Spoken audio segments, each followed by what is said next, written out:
Freedom is not free. Discover what it takes. It's time to tap and move forward.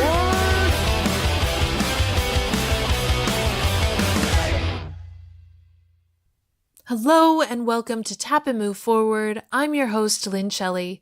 Today's guest is the decorated commander of the 419th Fighter Wing of the Air Reserves.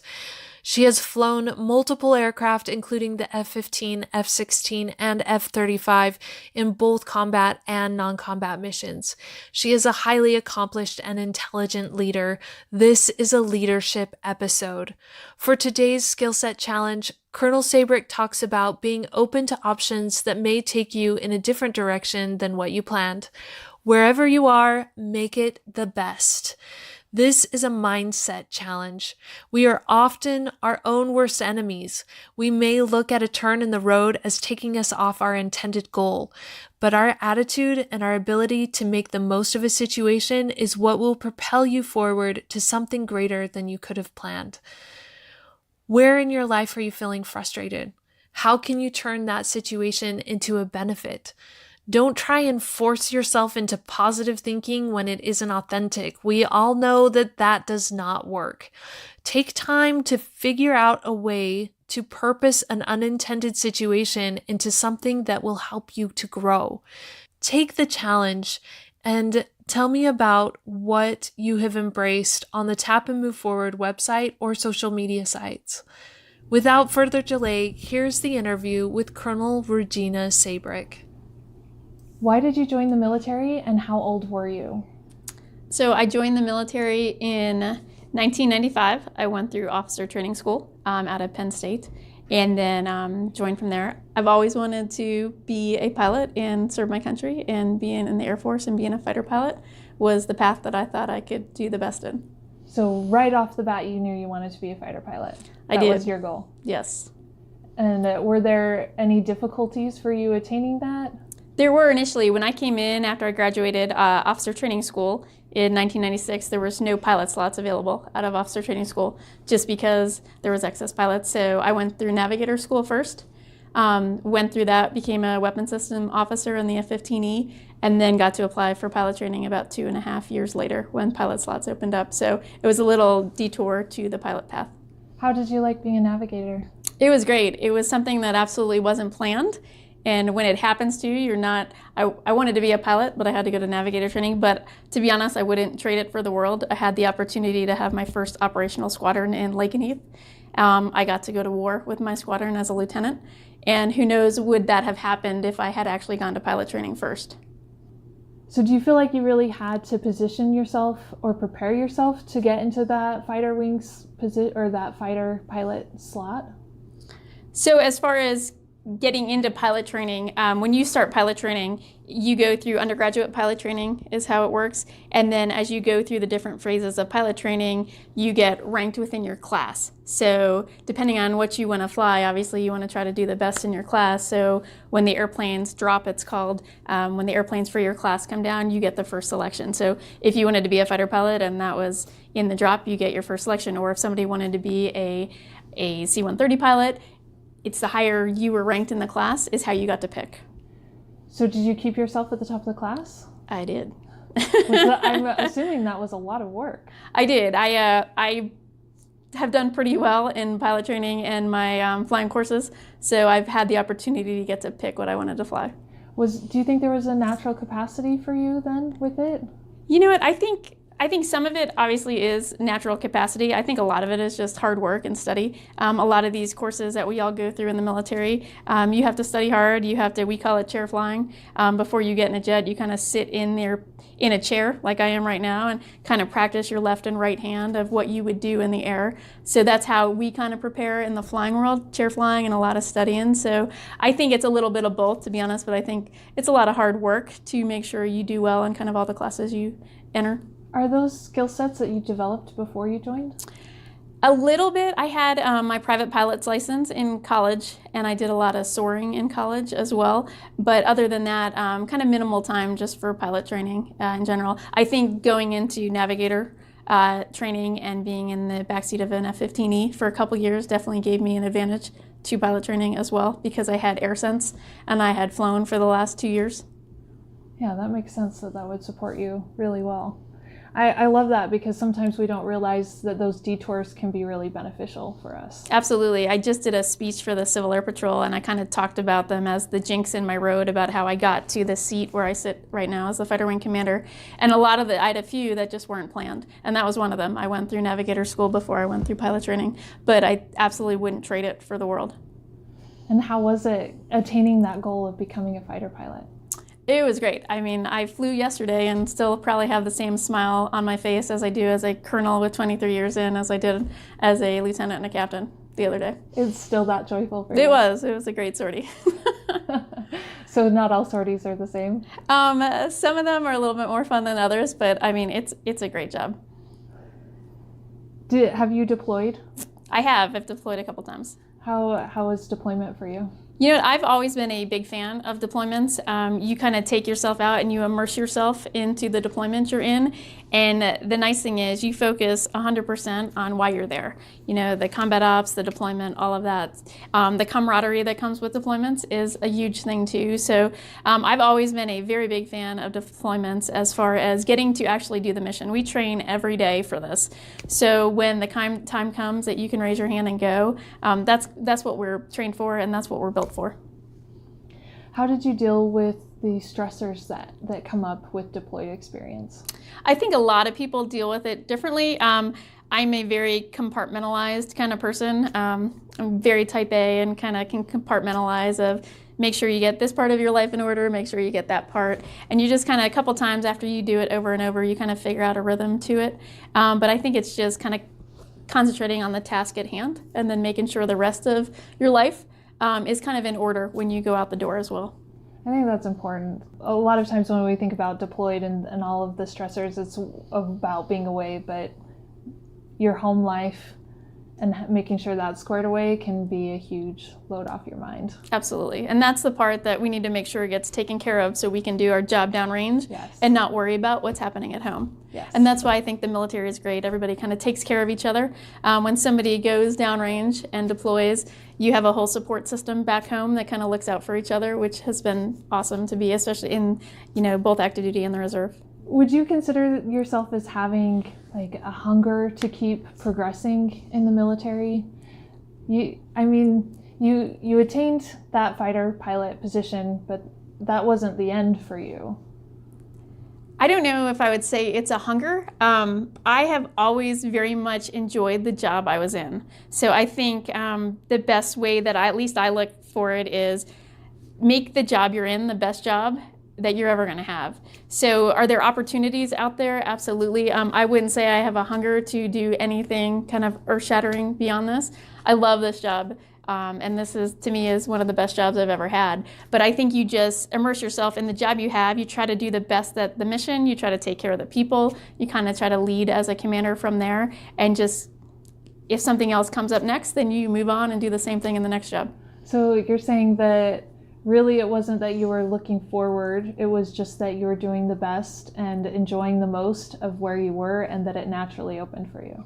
I think some things get put on a path a little bit. So I will say prior to this, I was in special operations as a group commander. That is not something I ever thought I would do in my career. But when I got asked to go do it out of the Pentagon, I absolutely said yes, immersed myself into special ops and kind of went from there. So I think these kind of jinx we talk about of not everything is planned. You can have a plan, but I will say my plan didn't really go as I thought it would. But to be sitting here, it absolutely worked out phenomenally, even though I did not plan on all the different paths kind of I took.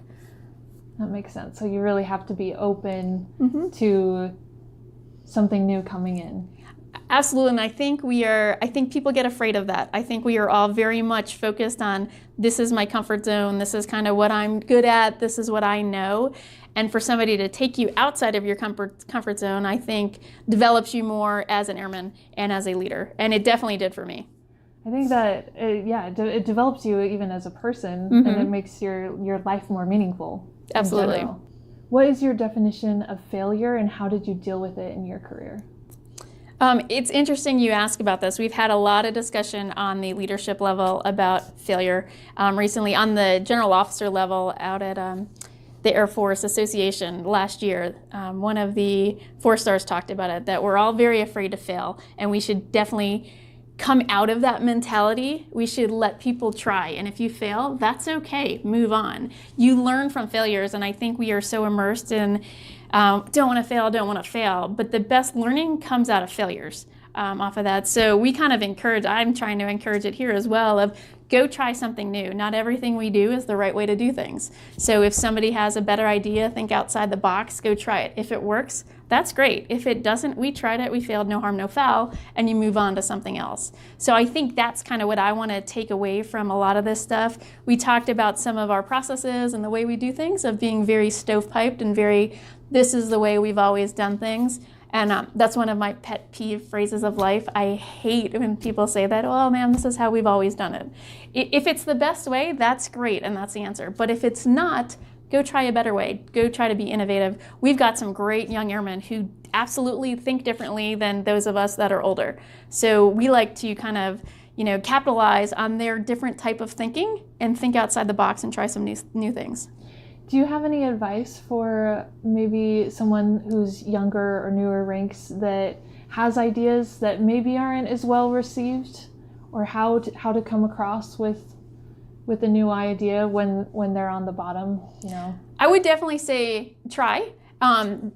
Go through your leadership chain. If you have an idea, kind of pitch it of, hey, have we ever thought of this kind of deal? Or, hey, would you mind if I try this? And I will tell you, I think most supervisors, most commanders, most leadership would be very open to trying new ideas to see if we can improve the way we do things.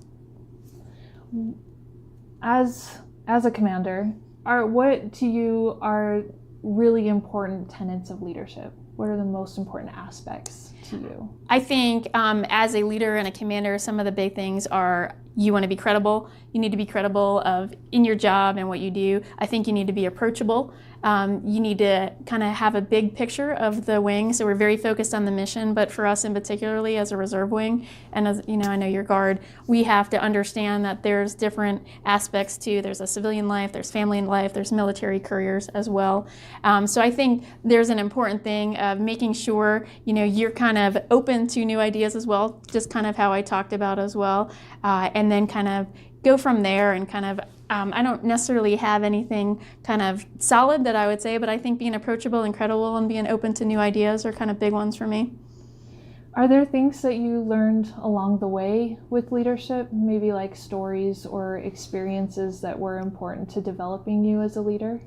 Absolutely. I think probably the best things that I have learned is you watch leaders in front of you, how they lead, and you kind of take that from them. You find a mentor or two and kind of emulate the things there. And then I've also seen things on the opposite side of, if I ever get to this position, I don't want to do it that way. I want to do it this way. So I think you see the good and the bad, and that kind of force the way you are as a commander and the leader. I've had great experiences of, hey, that's a great idea, I'm going to do that, or I'm not necessarily a big fan of that, I wouldn't do that if I ever got to this position, and kind of being open to that. So I think you kind of take the good and the bad of leaders you've seen in front of you and kind of make your own kind of leadership toolkit. Were there any leaders that really helped develop you? I do. I've had a lot of great mentors, and I think that's probably something for the young airmen kind of coming up to understand. We kind of talk about mentors. Mentors could be officers or enlisted on both sides. I've had great chiefs I've talked to. I've had great colonels and general officers I've talked to. So I think it kind of depends on the situation of who you want to talk to. But there's always that kind of phone a friend kind of conversation of, hey, sir, ma'am, can I bump something off of you? And I do it to this day. I will tell you, there's a few mentors I have on speed dial that when I kind of sit here and need to bounce something off somebody, I'll kind of pick up that phone and still do it today. So I think you have that at the airman ranks, and you have it all the way up to the senior leader ranks as well, that we all still do that. And especially on the peer level too, I think that's important. You can kind of have mentors kind of above you of who's done that before. But probably some of the best learning I've had is on the peer level. Whether I was a squadron commander, group commander, wing commander right now, wing commanders, we kind of all do that with each other as well. Hey, have you guys ever seen this? Or hey, what do you guys think about this? And we kind of do that all the time. And it makes you a better person and leader. I think it's important that you talk about reaching out and not just waiting for someone to come in and mentor you.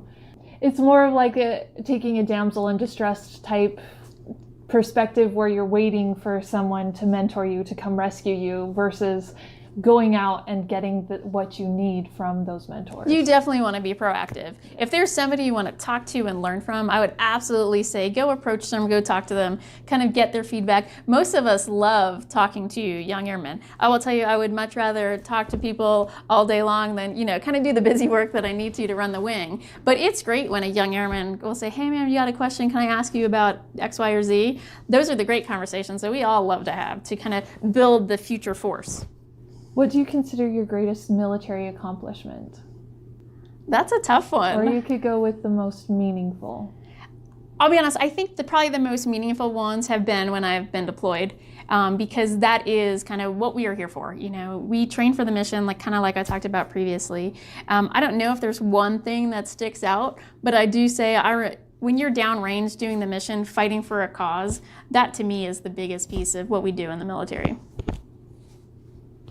I've also, I guess maybe the other piece to that, I know I talk a lot about downrange and kind of deploying. I had a lot of opportunities to do Operation Noble Eagle, which is defense of our own country after September 11th. We did a lot of kind of defense of our own country, which is also a different kind of concept of deploying, but extremely meaningful when you're flying combat air patrols over your own country, protecting your own country as opposed to deploying and fighting kind of the war overseas. That's right. You were in the military already for September 11th.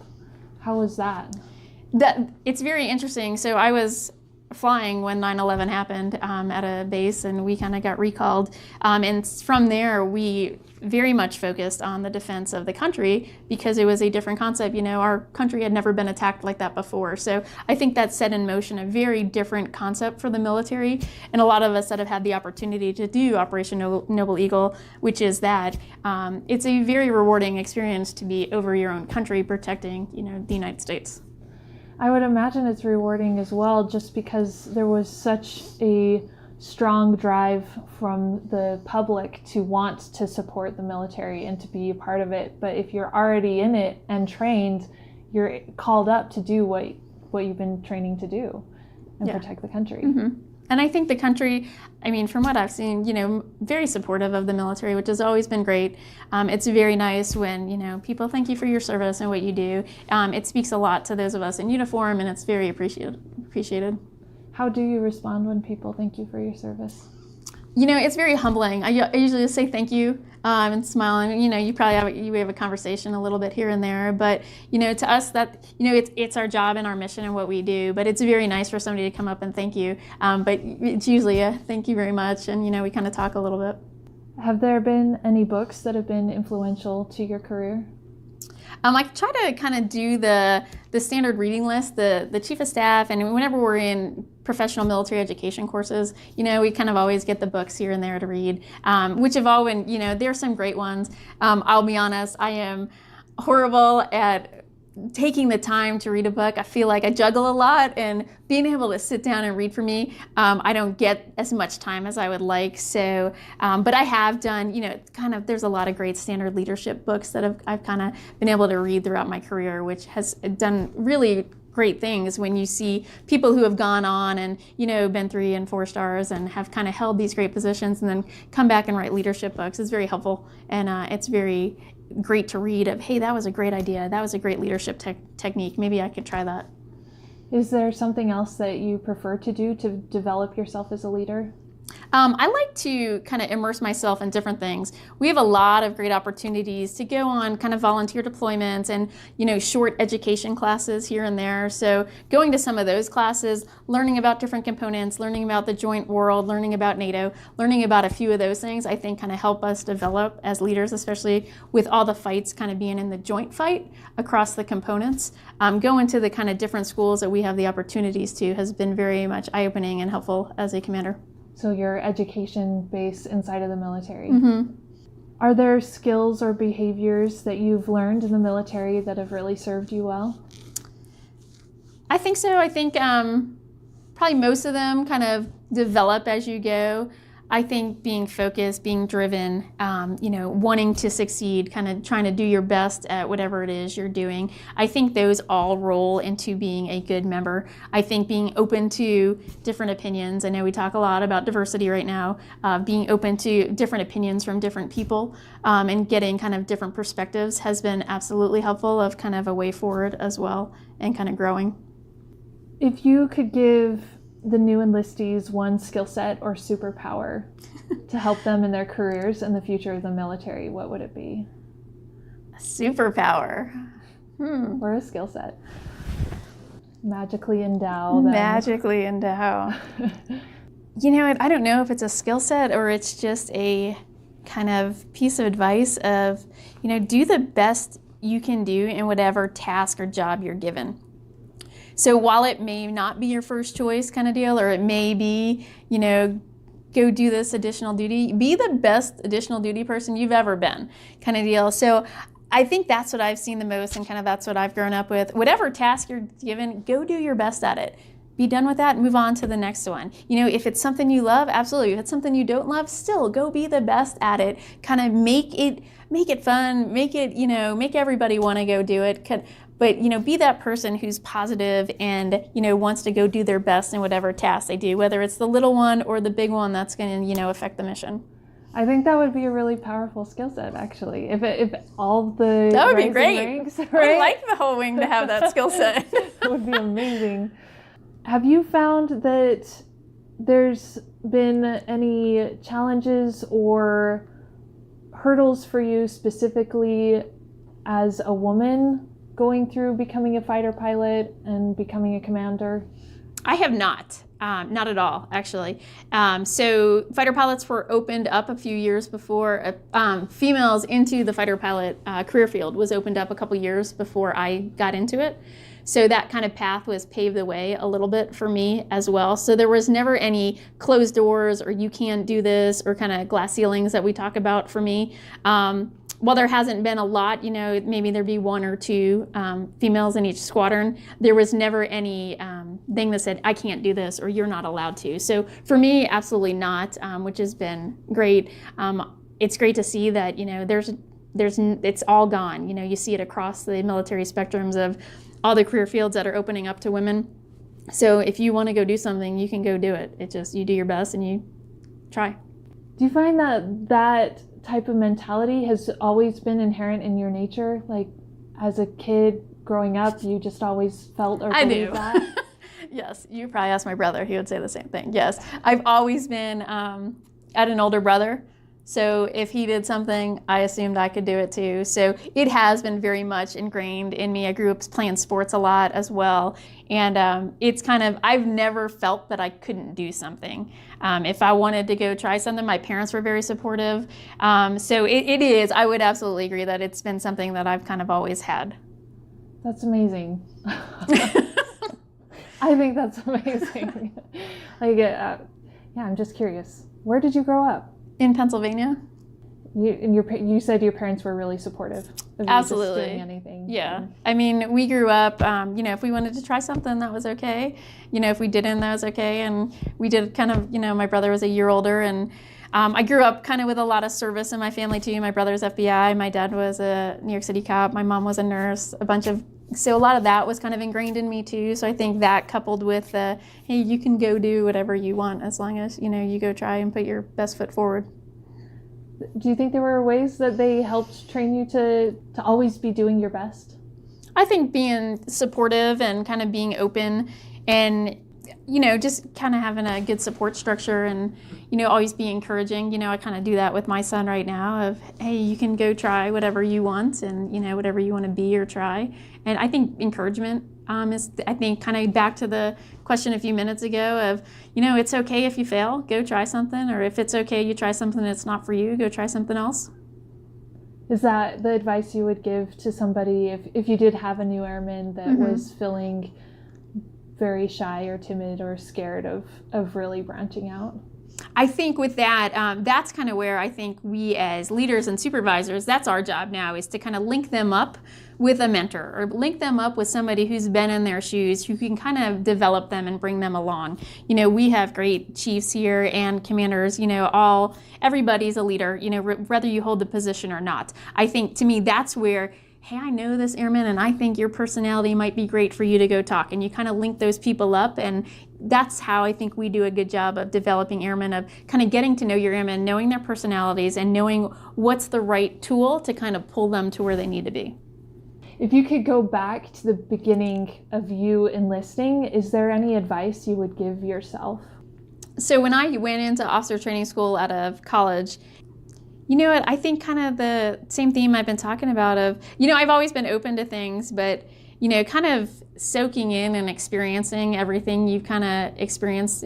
I've been in for 23 years right now, and I've had some great experiences and kind of stuff that I necessarily probably wouldn't have done unless, hey, I got pulled to go do something. And, while I was probably a little hesitant to go do it because it might have been outside my comfort zone, I'm like, that might be my advice, to be a little bit more open to things like that, because I will tell you, the stuff I have been pulled to do that I never planned to do or was outside my comfort zone has probably been some of the most rewarding things I've done. Are there any experiences from your career or stories that you like to talk about or tell people about? I get asked a lot to kind of speak. Well, March was Women's History Month, so there was a lot of conversation about Women's History Month. I remember being a lieutenant when I was in the F-15E, and me and another female pilot took a bunch of Girl Scouts into the F-15E simulator. And I thought that was it was amazing to me to see how far we had come. I was in the Girl Scouts a long time ago when I was little, and we didn't do things like that. But, we got to take them in, and we put on, the helmet and put them in the simulator. And that to me speaks a lot of where we have come, both for little girls and little boys and girls. You can do whatever you want. But that to me I remember being a lieutenant, being like, this is really neat. I was like, we're taking a bunch of Girl Scouts and putting them in a fighter simulator. I was like, this is awesome. Is there any other pieces of advice or any other information that you would want to pass on as a legacy to the rising ranks? I think I love what you're doing, because we do the same thing I get to talk to our same young airmen that you're doing this for every time. And the great thing is we kind of talk, I usually go in and talk kind of, hey, here's the big picture, what the military is doing. We kind of do all of our questions with them or whatever they want to talk about. But I think kind of probably the big thing is they're coming into the military in a phenomenal time. The sky's the limit of, what we're doing with technology and the mission sets and everything. And I think we have some great leadership within the senior Air Force leaders right now, of being very open to change, being open to ideas, being innovative at the squadron level as well. So I think this is a phenomenal time to come in, because they are going to make such a difference in our military and in the DoD in general, of what they can do and what they can bring to the fight. I mean, it's a great time. I think all of us that kind of sit here with 20 years plus experience would trade with them in a heartbeat to go back and start over, because what they have ahead of them is just phenomenal. I think it's really important that they understand how things have changed. I mean, you talk about going back, and appreciating what times are now, I think it's important that they know that the military is wanting to develop them and to improve with them, and that people like you, people that have come before us, even back to Vietnam times, all of this has all been leading up to what the military is today. Yes. We stand on the backs of the legacy. Absolutely. And I think that's important to remember is, you don't forget where you came from, and you don't forget the lessons learned that we got here. I think the best thing is, we have 70, 80-year-old, vets that come in and get to talk to us. And, we sit here in awe listening to their stories of where we came from. That's very important to make sure we don't forget the history of where we came from, because it kind of puts it into perspective of why you're doing it. You were the first female F-35 pilot. In the reserve. In the reserve. Okay. Was that something that was meaningful or that meant something to you, or? It's a challenging question to answer that because, well, I know it's a big deal for, paving the way kind of for little girls behind me. I think we're to a point now that gender doesn't matter, and it doesn't, your job and your performance and your leadership is what matters, not necessarily your gender. We don't get here, I don't get to the seat because I'm a girl. You get here because of how your performance and your history of leadership and all that. So it's a double-edged sword with me to answer that question. I know it's important, and I know what a big deal it is to and I think I've talked about this before. I know what a big deal it is if somebody sees long hair come out of my helmet. Some little girl or little boy can say I can do that, and that didn't happen 30 years ago. So absolutely, but I also think there needs to come a time that we stop talking about gender a little bit, and it's more based off of performance. Yes, such a great answer. Thank you. Yes, seriously. It's beautifully said. Thanks. And Colonel Sabric, thank you so much for your time. Thank you for sharing your experience and your insights. I really appreciate you being on the show. Absolutely. Thanks for having me. I hope you enjoyed this episode and found a new mindset to help you excel. For more information on Colonel Sabric or to share what you learned in this episode, please visit www.tamfpodcast.com/SABRIC.